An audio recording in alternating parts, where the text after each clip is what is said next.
Media relations is usually a duty that takes place on the ground. Unless you're Lieutenant Commander Griffin Stangel, number 7 pilot for the U.S. Navy Blue Angels Flight Demonstration Squadron, and the designated media relations ambassador for every person who's invited to ride along in a Blue Angels fighter jet. You know, the jet rides are the first-hand experience. We can talk about it all day, but unless you're up here experiencing it, you won't truly know what these pilots are putting themselves through and all the work they're putting in. So what is it like to experience a flight in a Boeing FA-18 Super Hornet? In the last episode, we set out to tell the story of the Blue Angels Public Affairs team, members of which are often tasked with doing their jobs from the back seat of these fighter jets. And it seemed to me like knowing the answer to that question was an important part of the storytelling process. So when we were offered the opportunity to become the first podcast to fly with the Blue Angels, well... Oh yeah, baby! Yeah! Woo! I think it suffices to say that I was pretty enthusiastic. I'm Dusty Weiss from PodCamp Media. This is Lead Balloon, a podcast about compelling tales from the world of PR, marketing, and branding, told by the well-meaning communications professionals who live their lives in the danger zone.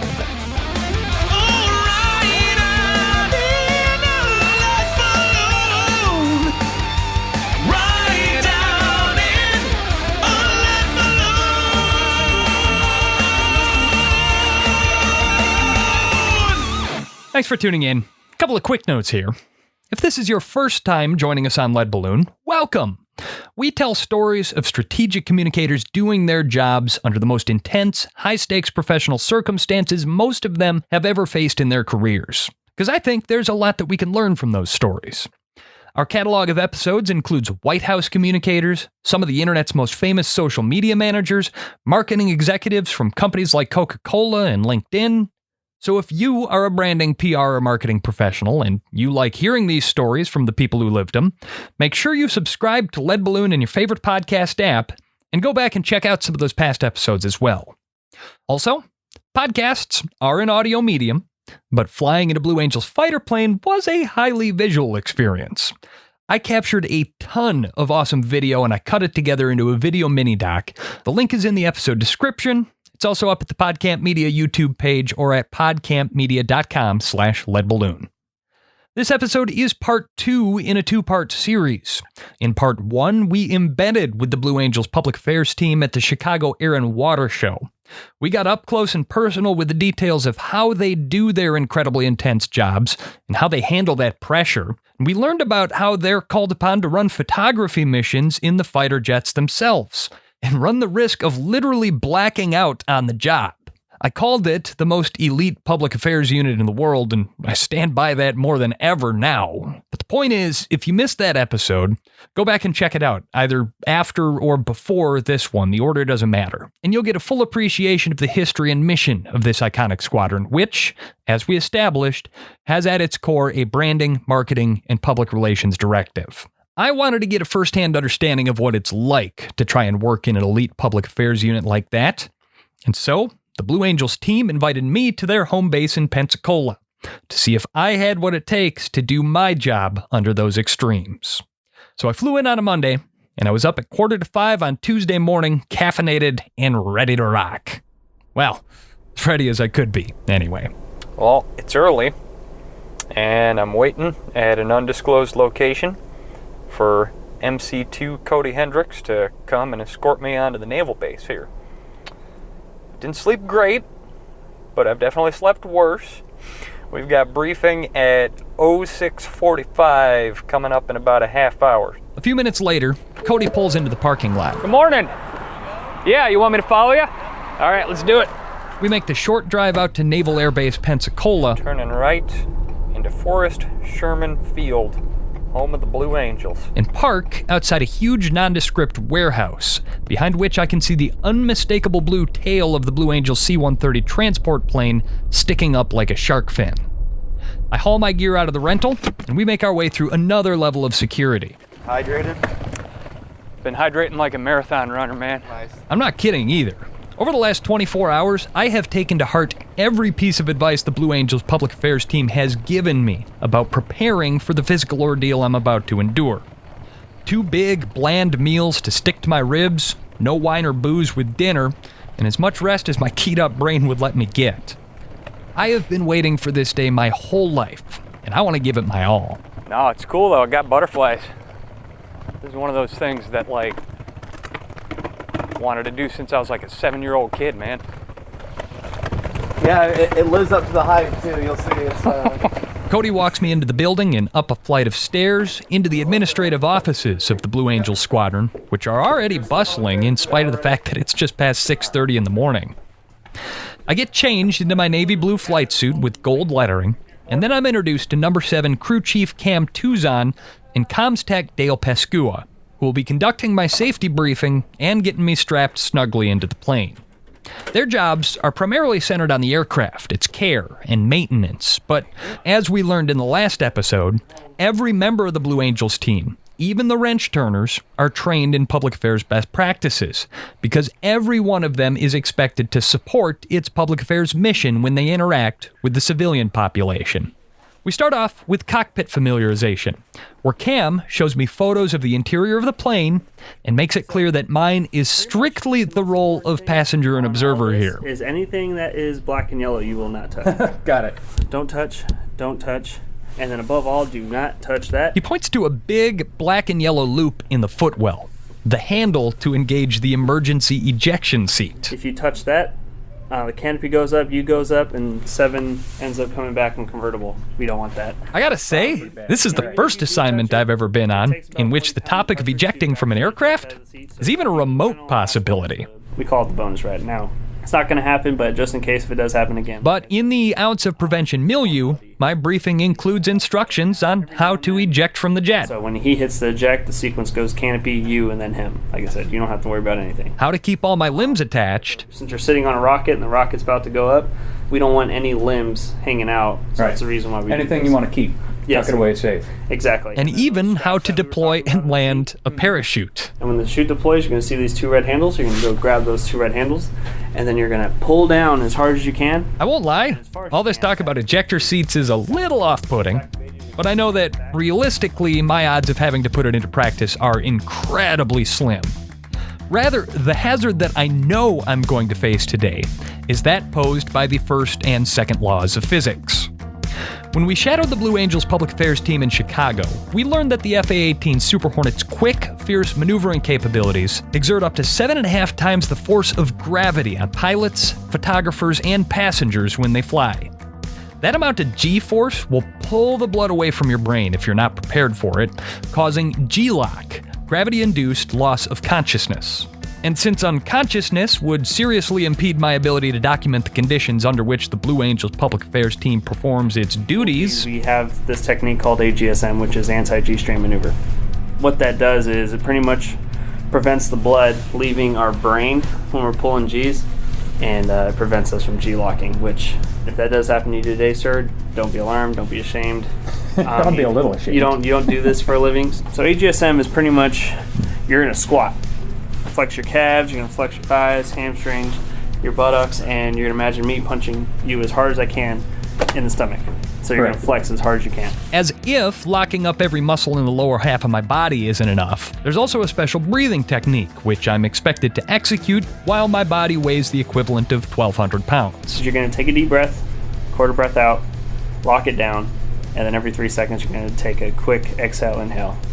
And also the little k is to activate your little neck muscles of strain so no blood leaves, if that makes sense. Okay. All right, so now we're going to try to practice. Obviously, you're not strapped in. Ready, hit it. And relax. Not bad. Okay. Well, you knocked that one out of the park. Okay, so I guess we don't have to go over that again. But We when can. we go Even with that encouragement, I'll admit the butterflies in my stomach are flapping double time. But when Dale finally tells me it's time to walk out onto the tarmac, it's all I can do not to sprint out the door from excitement. We stride out between the double row of blue and gold fighter jets, sparkling in the rising sun, and every step feels surreal. Our jet is distinguished by the big number 7 painted in gold on its blue tail fin, and the cockpit canopy hinged open on its back. I climb up the fold-out ladder and start settling myself into the well-worn back seat in front of a formidable-looking instrument panel, and Dale starts strapping me in with thick, heavy-duty canvas safety restraints. Thank you. These planes are a modern marvel to watch at air shows, but up close and personal, that's even somehow magnified. It's like snuggling up to a magnificent, complex piece of industrial art. Ankles, thighs, shoulders, chest, and then one beefy lap belt that I swear is as thick as a 100-page paperback. All are strapped in and tightened down as the trainer jets in the next row begin warming up for their morning flight. This is an active airbase, after all. Finally, Cam springs up the ladder again and tucks 2 white plastic baggies into my leg harnesses. With this ride, sir, comes with the limited edition air sickness bags. I briefly wonder how many times the metal and plastic interior of the jet has been hosed out with a pressure washer before Dale hands me a cloth beanie for my head, over which he straps the heavy-duty branded Blue Angels flight helmet and locks my mirrored visor in place. And go time. Now we're talking. And with me, the cargo, all strapped in, there's nothing left but to wait for the pilot to arrive from his briefing. I even have time for a quick FaceTime session with my wife and kids back in Wisconsin, much to the delight of the 4- and 2-year-olds. Hello. Daddy, Hey, buddy. have fun flying. Thank you. I'm going to take lots of pictures and video to show to you guys, okay? Finally, in his bright blue flight suit and khaki garrison cap, Blue Angel number 7, Lieutenant Commander Griffin Stangel from Madison, Wisconsin, strides out, completes his pre-flight walk-around, and climbs up the ladder to introduce himself. Morning, sir. Dusty, how you doing? Good. How are you? I'm Griffin. I'm good. Griffin then slides into the front seat, and Dale helps him into his harnesses. We check our radios, All right, Dusty. Please keep your hands clear. Canopy's coming down. We'll get this thing fired up. and the clear plastic bubble hinges down over our heads and locks into place. Once we get this motor online, we'll get some air conditioning going. Stay nice and cool. There. All right, now we're going to test out the flight controls.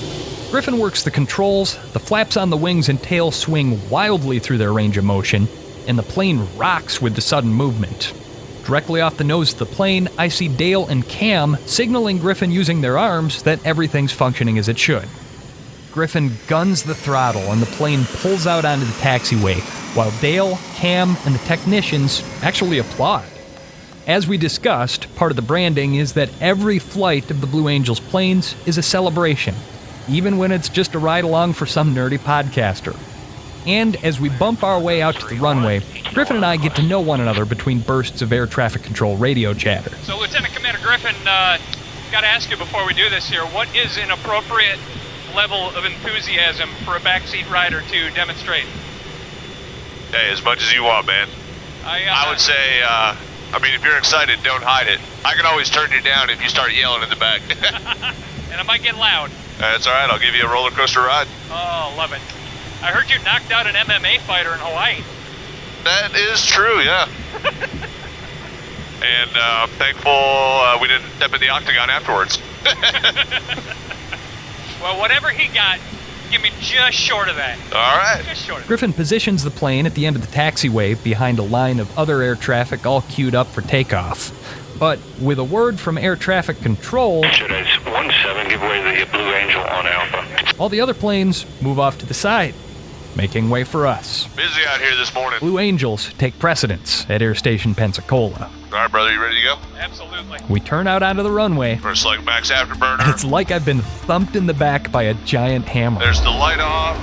The unreal acceleration pushes my helmet back into the seat, There's 50 knots. and within seconds, we're airborne. We're rotating 125. There she is. Oh, yeah. Griffin keeps up a dialogue with air traffic control while the plane banks to the right, turning south and flying out over the bay between the mainland and Pensacola Beach.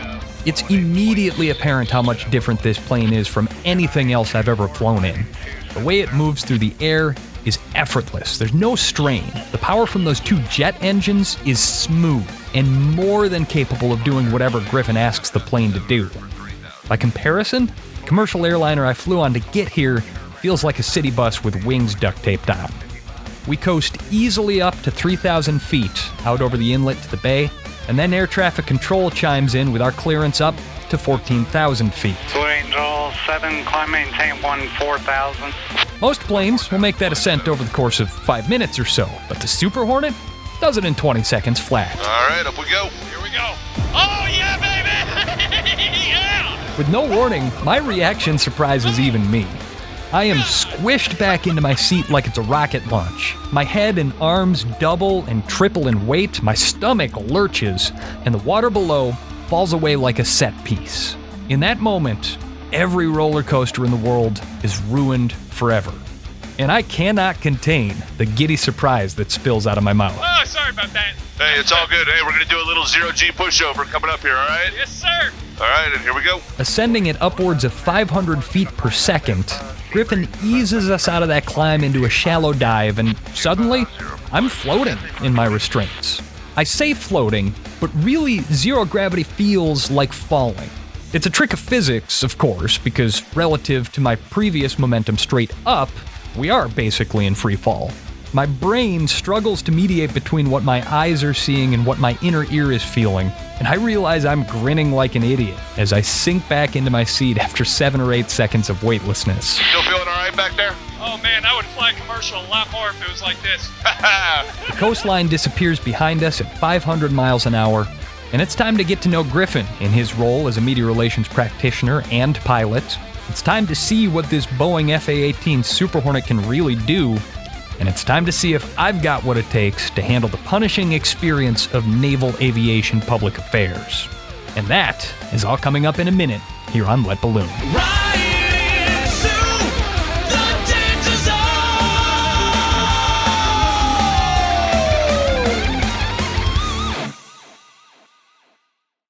You know, we're coming up on 50 episodes of Lead Balloon, and it has been a real treat to get to tell these stories. But podcasting could sometimes be a lot like yelling out into the void. If I don't get any feedback, I don't know if what I'm doing is working for you. Sure, we've won some awards, and I can see that our listenership has grown over the years. But I don't know what you find valuable about this show. I don't know if I should be doing longer or shorter episodes, more or fewer, fun topics, serious topics. And so, as we're winding down the 4th season of Lead Balloon, I'm looking ahead to next year, and it would be really valuable to me if you could take a quick survey to help me make the show better for you. 2 minutes of your time is all I'm asking. Visit podcampmedia.com/survey, and I'll drop a link to that in the episode description as well. That's podcampmedia.com/survey. And speaking of milestones, hey, here at PodCamp Media, we recently published our 250th branded podcast episode on behalf of clients. If you want to learn more about launching a podcast for your brand, visit podcampmedia.com. Let's get a meeting on the calendar. This is Lead Balloon, and I'm Dusty Weiss. In the world of media relations in general, there's nothing more demanding, more stressful than the interview. It's the culmination of all the media outreach, the research, the coordination, the preparation. Everything is inherently on the record. The cameras are running, and there are no do-overs. It's the moment of truth in media relations, and the stakes are always high. I've conducted thousands of media interviews in my career, both as the interviewer and the interviewee. I've talked to presidents, Hall of Fame athletes, billion-dollar executives, but none of them, not a one, was operating a $50 million state-of-the-art piece of complicated avionics technology in which I was riding while we talked. So, you're number 7. Yep. You have the job of being both the face and the voice of the Blue Angel Squadron. And I gotta say, from where I'm sitting, that's pretty much Webster's textbook definition of best of both worlds. So, how'd you go about getting a job like that? Well, there's actually a lot that goes on behind the scenes, when I step Lieutenant Commander Griffin Stangel, number 7 pilot for the U.S. Navy Blue Angels Flight Demonstration Squadron, serves as the on-microphone narrator at Blue Angels air shows, as well as the pilot and host for media relations ride-alongs. Ride-alongs like the one that we're doing right now, 14,000 feet above the hazy blue waters of the Gulf of Mexico, cruising at somewhere between 450 and 575 miles per hour. Yeah, I'm the face that they see, I'm the voice that they hear, but there's a ground team behind all that makes sure we are safe and effective. We got the aircraft we need, and I'm honored to be a part of that. I can't see his face while we speak. He's in the front seat and I'm in the back, but I can see the top of his yellow flight helmet over the instrument panel in front of me. And what he's doing, fielding my questions, hitting his talking points, while at the same time flying an FA-18 Super Hornet and coordinating with air traffic control, whom you'll hear periodically over the radio, It's the most extreme example of media relations I've ever witnessed. And in a minute, this situation is going to get even more intense for both of us, as he pushes this aircraft and our bodies to the limits of their capabilities. It is, without a doubt, the most extraordinary interview of my career. Got to follow you guys around in Chicago a little bit and watch you do your thing. Oh, yeah. Yeah, dude. And I just got to ask you, as one guy that's made a life behind a microphone to another guy, are you a big talker who became an aviator, or are you an aviator who became a big talker? Aviator who became a big talker. Yeah? Yeah, I mean, through flight training, you get the opportunity to, practice your public speaking. You give briefs, talk about flight conduct. You get to lead debriefs. Tango 1-2, clear direct JD. Honestly, this is a whole nother level. Well, seriously, I mean, nobody else in the world does what you do under the conditions that you do it under. Yeah. I mean, what's going through your head when you look around and you say, oh, this is my office, this is my studio? Honestly, I'm more of the mindset of trying to fix what I screwed up last time, so any little, whether it's speaking on the mic or flying. Departure, Jedi 10, passing 1000. Really just trying to improve based on yesterday's performance kind of thing. You wind up doing a lot of media relations as a part of your job. Obviously, you're doing it right now. In the world of media relations, I've always told people, you can send out a press release, you can write up a blog post, but the best media relations, I like to think, is an experience. What's lost in the media relations process if you're not able to give a media representative this first-person experience? The jet rides, we could talk about it all day, but unless you're up here experiencing it, you won't truly know what these pilots are putting themselves through the flight demo and all that, all the work they're putting in. Yeah, I'm getting a sense for that. I really am. That awkward chuckle is because I know what's coming next. He told me what he's going to show me. Now, he's going to show me. We're going to be getting ready to pull some G's here, friends, so we're going to descend down just a little bit, get to about 10,000 feet. Then we're going to see how our bodies are feeling, all right? So we're going to do a little bit of a G warm-up. Griffin puts the plane into a gradual dive, using gravity to pile on the speed that's going to create the inertia that will punish our bodies. I flex my muscles, push my feet against the floor, and breathe how Cam and Dale instructed me. All right, so we're coming to the right for 3 Gs. Ready, hit it. The plane rolls hard, and I see sky to my left and ocean to my right. Our nose tracks along the horizon. There's 2, 2.5. There's 3 right there. And my body's momentum tries to pull me and my blood through the floor of the plane. All right, we're coming back to left for 4 now. The plane makes a snap roll 180 degrees, so the ocean is now to my left, and we pull up even harder. Squeeze the legs. I am straining every muscle in the lower half of my body, which literally feels like it weighs close to 700 pounds. There's 4 right there. Squeeze the legs, push out with the abs, and we're rolling out. All right, we'll catch our breath here for a second. Oh, man. You ready to bump it up to 6? Give me 1 second. All right. I take a moment to resituate and catch my breath, and I realize I am sweating profusely. Just a little bit of a workout. Oh, yeah. When you are ready, sir. All right, we're coming to the right for 6 Gs. This means squeeze the legs, full G straight. Ready, hit it. This time the roll to the right is almost violent. There's 5.5. And the plane shakes as it's buffeted by the air. There's 6. The G's don't come on gradually. It feels like I'm being hit by 1,000 pounds of sandbags all at once. In an instant, colors drain away and darkness creeps into my peripheral vision. This is what they call graying out, which means that I'm close to losing consciousness. But I strain through that turn. We're rolling out. All right, brother, how you feeling? Started graying out a little bit, but, oh man, that was a lot. All right. I got real heavy there. How are you? Do you get gray during that, or are you just like cool as a cucumber? Yeah, the body gets used to the G after so many flights. So we're pretty accustomed to pulling these Gs all the time. Oh man. Yeah. But the next thing I want to show you is a split S, all right? All right. What am I getting ready for here? About 4 Gs, we're going to roll inverted and then pull for the back half of the loop. You ready to go? Oh, hell yes. All right, here we go. Ready, hit it. This time the plane rolls all the way over. Oh, yeah! And I'm hanging upside down from my seat restraints. Griffin pulls up hard, which, since we're upside down, actually points the nose of the plane toward the ground and puts us into a steep dive. There's a smoke trail if you look straight up.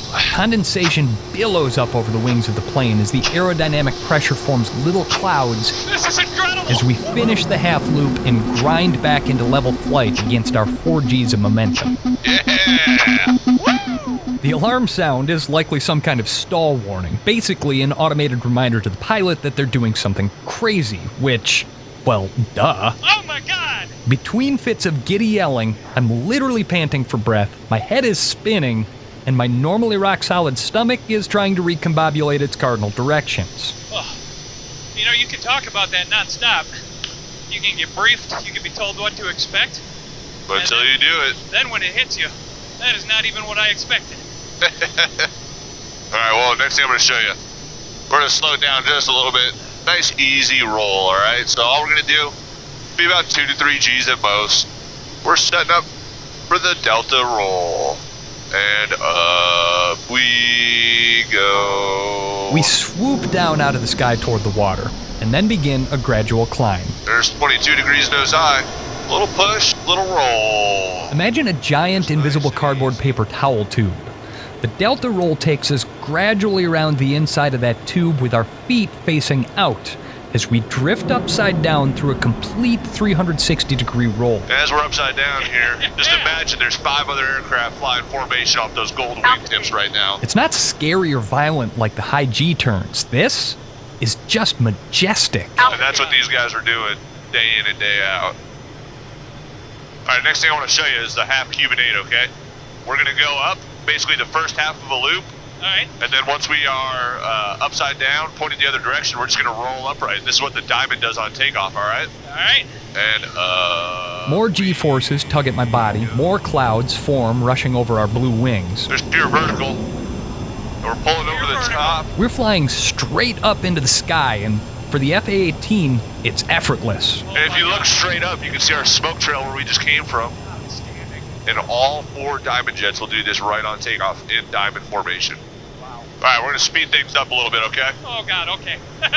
This is going to be a low G maneuver, but we're going to roll the aircraft as quick as it'll roll, okay? All right. All right, we're doing 2 other rolls to the left. Ready, hit it. The world rotates around us like we're a pig on a spit. There's 1. In 4 seconds flat, we rotate twice. And 2. No roller coaster can compare with this. I hope I'm not too annoying back here. Nah, This is man. the ride of a life, man. Hey, I feed off the enthusiasm and energy, trust me. Oh, God.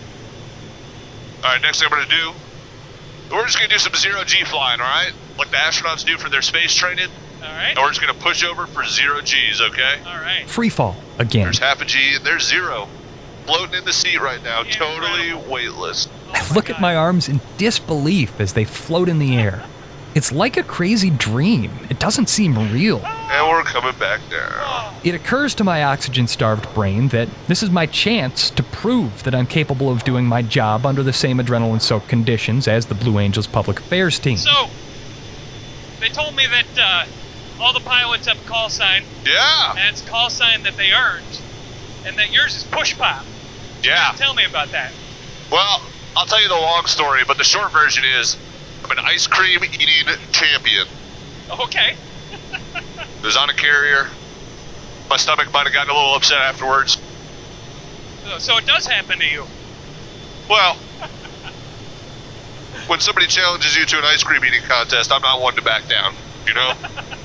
Might have pushed myself a little bit harder than I thought I was capable of, you know? But you won. Oh, yeah. Okay, good. I'm That's not- all that matters. I'm not a quitter. All right, we're gonna flip upside down, all right? Yes, sir. Just fly inverted for a little bit. Griffin demonstrates some more of the Super Hornet's low-speed handling capabilities. I get my camera out. I'm starting to feel like I've got my sea legs a little bit, and I need to make sure that I've got some cutaway B-roll to show for the trip after all. But I keep a tight grip, remembering a stern warning from Dale about how much damage a loose camera can do banging off the instruments and canopy. And even though we're only going 120 knots, we can still select max afterburner. We feel those light off. And we can still just climb away like a rocket ship like it's nothing, you know?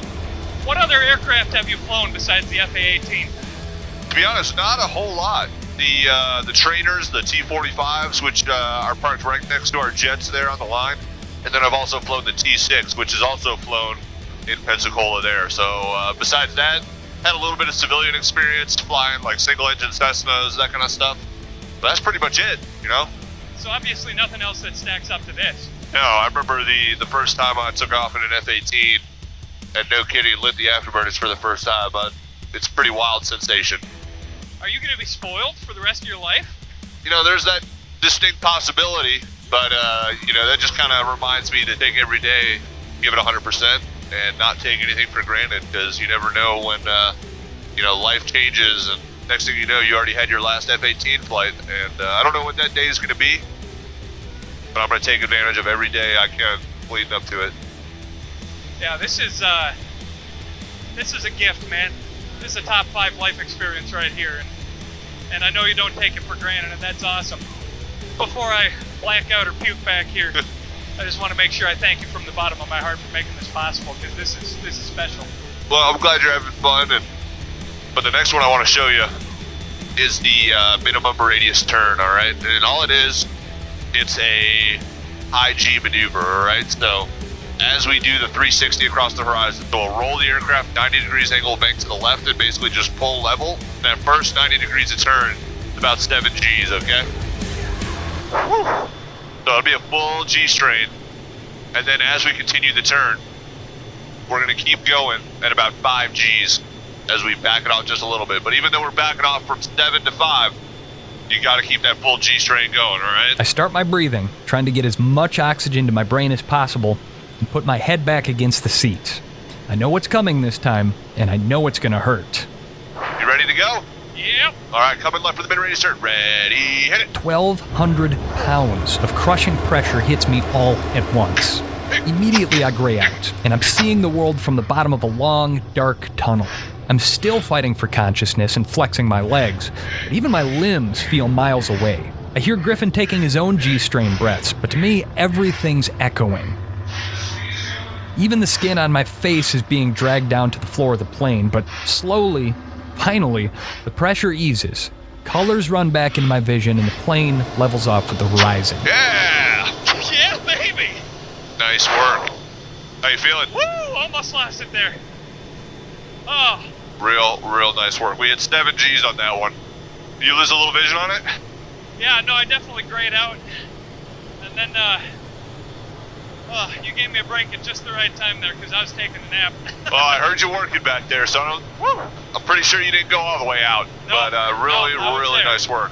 The full consequences of what my body just experienced catch up to me all at once. I am soaked in sweat. I cannot catch my breath. And a wave of nausea wells up to remind me just how close I came to blacking out.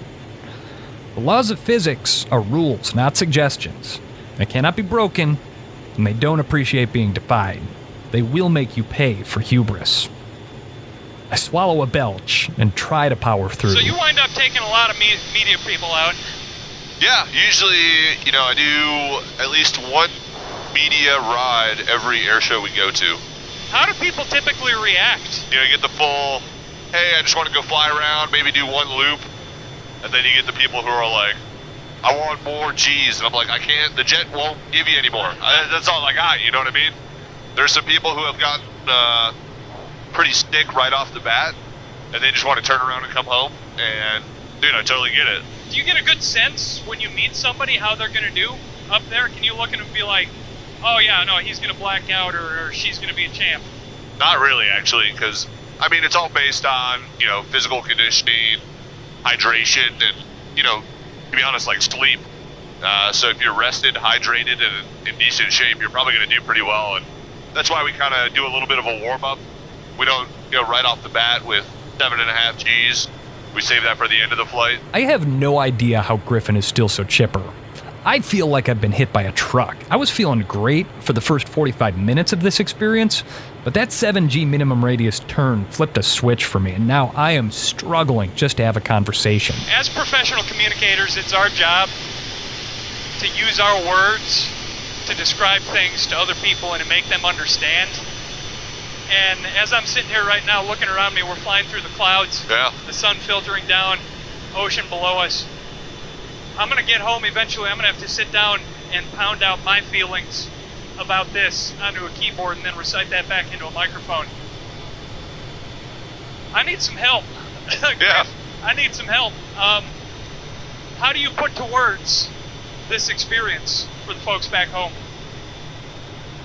Honestly, it's a blessing, and it's a culmination of a lot of hard work from a lot of different people, but it's amazing what a phenomenal team can do when everybody's firing on all cylinders and you're striving towards a common goal. It's a privilege to be working with such incredible people who are so dedicated to giving their all every day. And being able to say I'm a part of the Blue Angel team is just a true blessing. Yeah, I feel that. A privilege and a blessing. Lieutenant Commander Griffin Stangel nails it there. Even though I'm now feeling exhausted and quite ill, still panting from exertion, I can't help but look around in awe. We float surreally with the clouds and just as effortlessly as they do. And I realize I'm living a dream, both figuratively and literally. Figuratively because there was a time in my life when I aspired to be a fighter pilot, though ultimately the pull of a career as a professional storyteller won out. But literally because when you have that dream, the dream where you can fly, this is what it's like. You just stretch your arms out and will it to happen, and it's effortless. It's peaceful. In that dream, you belong in the sky. The FA-18 Super Hornet is a machine that belongs in the sky. Where a commercial liner strains against gravity, the Super Hornet defies it. I fully understand now that the people who operate these planes are, on top of everything else, phenomenal athletes, tough, disciplined, insatiable. And through their intense training, they also become creatures of the sky. Up there, surfing among the clouds, this machine and its pilot were undeniably in their element. And for 60 precious minutes, because of this rare invitation to join them, I belonged there too. It was like coming home. It made a liar of me for every other time I've used the word transcendent in my life. Because this was transcendence. This was the definition of flight. What do you remember about your first flight? Felt like I was behind.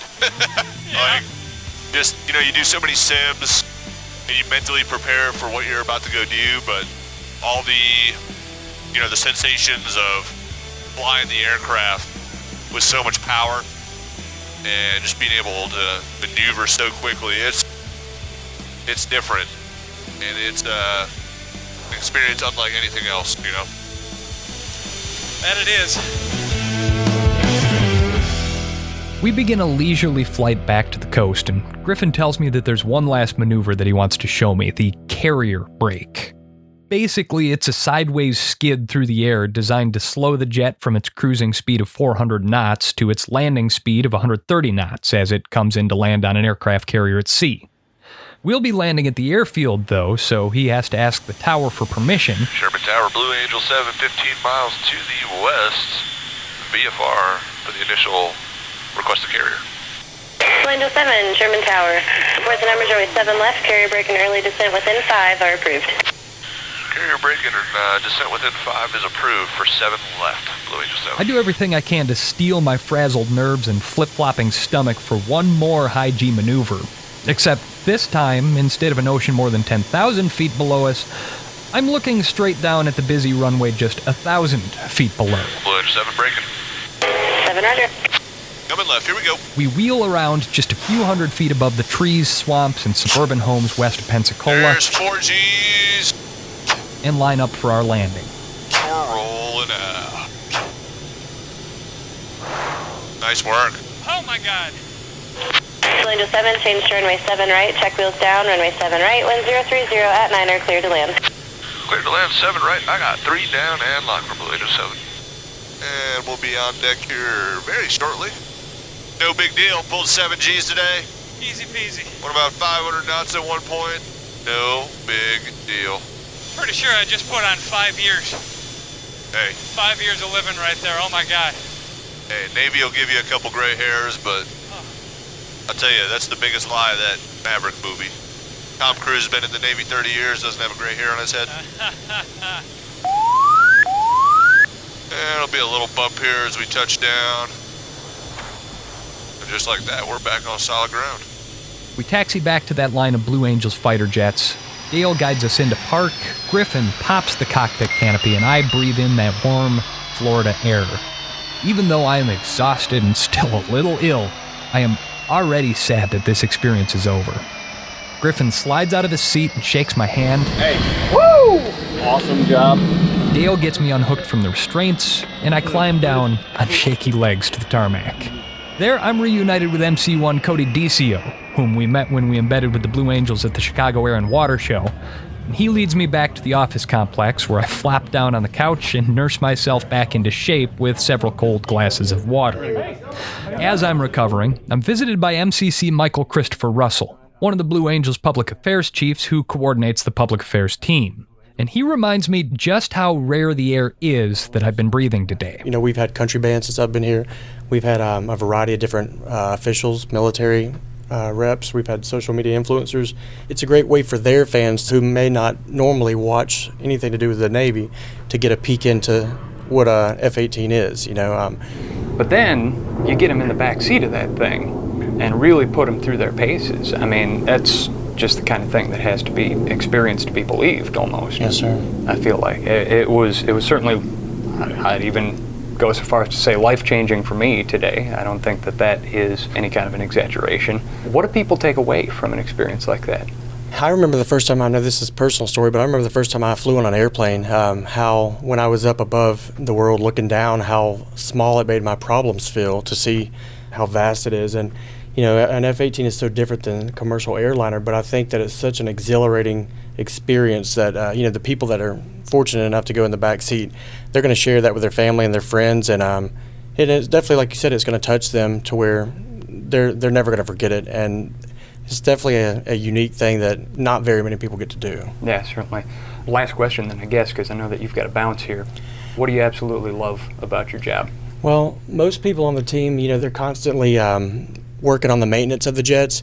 My favorite part of my job is that we get to tell the story of the people behind the scenes. It's not always just about the pilot of one of those jets. The people that are turning the wrenches underneath that jet are just as important as the chain of command.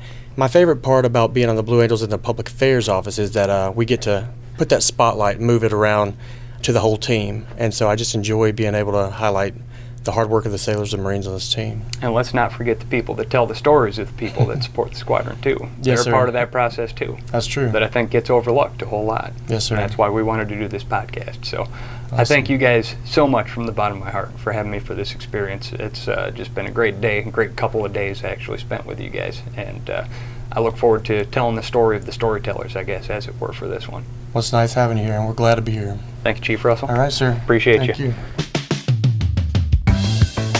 To tell the story of the world's most elite flight demonstration squadron, the Blue Angels public affairs team has to be elite in their own right. A small team with a big mission. These men and women work grueling hours and handle innumerable duties, from on-site photography and social media to print publications and even hand calligraphy on commemorative posters. The list of other duties as assigned seems unlimited for this team. But they're also called upon to endure the same brutal in-flight working conditions that the pilots themselves endure. Tip-top physical conditioning and the ability to maintain mental acuity and discipline under exhausting circumstances. It all adds up to a public relations and marketing operation that most of us in this field would be hard-pressed to handle. I'll admit, I barely hung on to any semblance of composure, and I sure wasn't doing my finest professional work in that jet. So what did we learn? That an experience is the most powerful media relations practice. That, in strategic communications, perfect execution may be impossible, but with discipline and practice, excellence is attainable, even under the most intense circumstances. And of course, that extremes forge unbreakable, unflappable communicators, and that those life experiences are of incalculable value. Having had this firsthand experience, I have a new respect for the elite level at which these men and women perform, and a new appreciation for the power that strategic communications has to change lives. And I hope you do too. Thank yous. Okay, I have so many of them. From the Blue Angels team, MCC Paul Archer coordinated, curated, answered dumb questions, and made sure that I got the full Blue Angels experience. An all-around cool dude and so much fun to work with. Lieutenant Commander Griffin Stangel, Blue Angels No. 7 pilot and narrator, my host for the ride-along experience, and just one of the nicest, most fun human beings I've had the pleasure of meeting in a while, and a great ambassador for aviation. He's going to be moving into the regular Blue Angels lineup for the 2023 season ahead, so if you go to a show next year, you will get to see him in action. Lieutenant Chelsea Dietlin, Public Affairs Officer and leader of that team, who tolerated my badgering and gave us the green light to tell this story of the Blue Angels storytellers. AD2 Cam Tuzon, number 7 crew chief, and AE2 Dale Pascua, who drilled me on G-strain exercises, prepped me for the flight, and made sure I survived it. Appreciate that part. MCC Michael Russell, MC2 Cody Hendricks, MC1 Cody DCO, and MC1 Bobby Baldock, members of the public affairs team whom we followed, taped, and bothered with questions in Chicago. You welcomed us into the Blue Angels family, and we are so grateful for your trust and your candor. Thank you to everyone from the Blue Angels team for this incredible experience. Big thanks as well to Jim Schleter, Paul Guzzi, and Dave Oates for helping put me in touch with the right people to get this idea off the ground. And tons of love to Ty Christian and Brian Koenig of the Midwest-based metal act Lords of the Trident, who performed the Danger Zone cover song for this episode. They did such a good job that I'm going to play the song in its entirety after the credits roll here. Bruckheimer went to the well 3 times with Danger Zone in the Top Gun movie, so I figure you won't mind hearing it one more time. Lords of the Trident are touring this fall. They put on an awesome live show, lordsoftheTrident.com for more information on that. Additional music by The Revolution, Tiger Gang, and Dr. Delight. The Lead Balloon Podcast is produced by PodCamp Media, where we provide branded podcast production services for businesses. Our podcast studios are located in the heart of beautiful downtown Milwaukee, Wisconsin, but we work with clients all over North America. PodCampMedia.com. Find PodCamp Media on social too. A video version of this whole saga is up on our YouTube page if you want to see how I got thrown around in the cockpit of that F-18. The link is in the episode description, and why don't you sign up for our e-newsletter while you're in there? I've got to say, as season finales go, I don't know if we'll ever top this one, but we have a whole back catalog of intense tales from the world of PR and marketing. Subscribe to Lead Balloon in your favorite podcast app and check those out. We'll be back with new episodes in 2023, probably a few bonus clips before then. And if you've got a PR and marketing story that we should be telling on this show, please reach out. But till the next time, folks, thanks for listening, and thanks for coming on this adventure. I am Dusty Weiss.